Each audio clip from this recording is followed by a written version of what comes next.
बिस्मिल्लाहिर्रहमानिर्रहीम। आज data structure का दूसरा ट्यूटोरियल लेके आया हूँ आपके सामने। और आज भी कुछ बेसिक टर्मिनोलॉजीज ही पढ़ेंगे, जिसमें सबसे पहले फील्ड, उसके बाद रिकॉर्ड और उसके बाद फाइल। तो आपको मैं एग्जांपल के थ्रू अगर समझा पाऊँ तो यहाँ पे एक हमारे पास टेबल है। समझ लीजिए कि ये स्टूडेंट की टेबल है। यहाँ तो पर ये जो है स्टूडेंट एक एंटिटी हो गई और ये इसके एट्रीब्यूट हैं, एज, नेम, आईडी, सिटी वगैरह वगैरह। और ये जो है एक कॉलम आपकी एक फील्ड कहलाएगा। ठीक है। इसी तरह collection of different data items are known as record.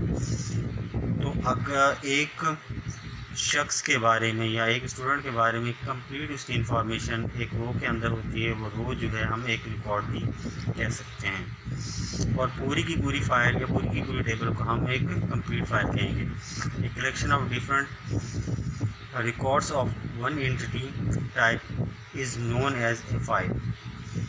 तो ये पूरी की पूरी एक एंटिटी है स्टूडेंट नाम की, और ये सारी की सारी जो है हमारी एक फाइल कहलाती है।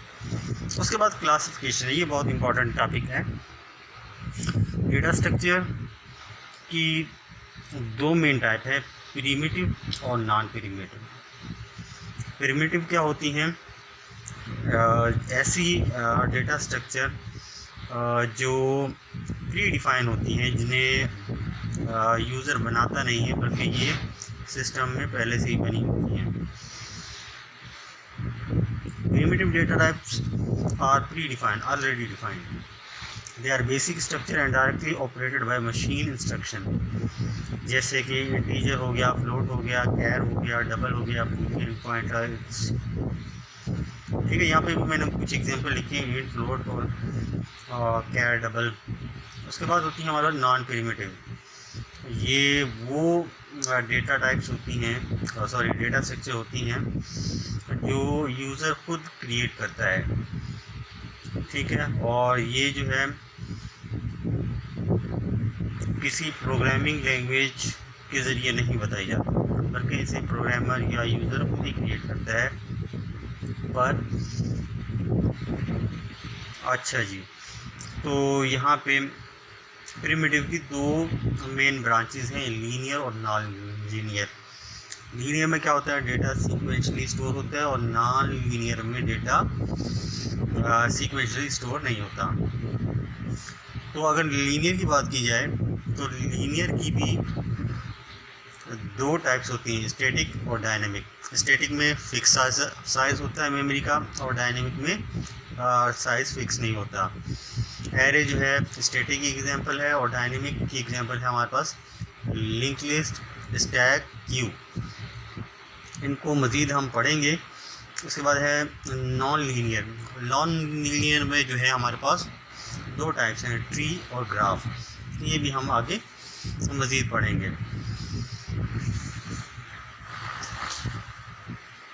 अच्छा जी, ये जो मैंने आपको डिफ़ाइन किया है वो यहाँ पे भी लिखा हुआ है।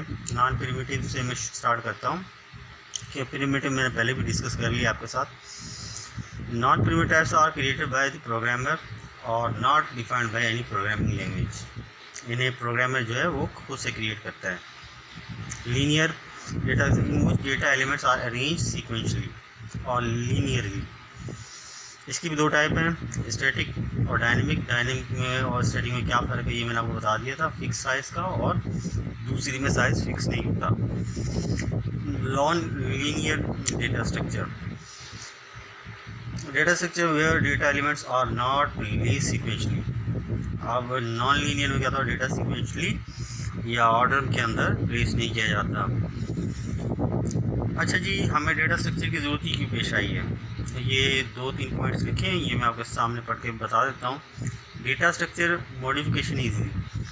डेटा स्ट्रक्चर होगा तो फिर डेटा के अंदर जो मॉडिफिकेशन करनी है वो आसान हो जाती है, और इससे कम टाइम लगता है। Save storage and memory space. और आपका डेटा जो है अगर किसी स्ट्रक्चर के अंदर स्टोर होगा तो यकीनन आपका टाइम भी बचाएगा और मेमोरी भी बचाएगा, और डेटा को रिप्रेजेंट करना भी आसान होगा। और किसी भी डेटाबेस से उसे एक्सेस करना जो है वो आसान भी होगा, बल्कि लार्ज डेटाबेस से एक्सेस करना आसान होगा। अब यहाँ पे कुछ और ऑपरेशन आ गए हैं हमारे पास जो हम डेटा स्ट्रक्चर के अंदर पढ़ेंगे। Searching, this operation is use to find a specific element in the data structure. ये किस लिए इस्तेमाल होता है कि अगर आपको कोई ख़ास या एलिमेंट जो है डेटा स्ट्रक्चर के अंदर से तलाश करना है तो हम उसको सर्चिंग बोलते हैं। सॉर्टिंग जैसे हम करते हैं मर्ज सॉर्ट, बबल सॉर्ट, तो this operation is use to arrange. असल में क्या किया जाता है, इसमें डेटा को अरेंज किया जाता है of structure in a specific order. इसी स्पेसिफिक ऑर्डर के through there are many different sorting algorithm such as insertion sort, bubble sort, merge sort and quick sort।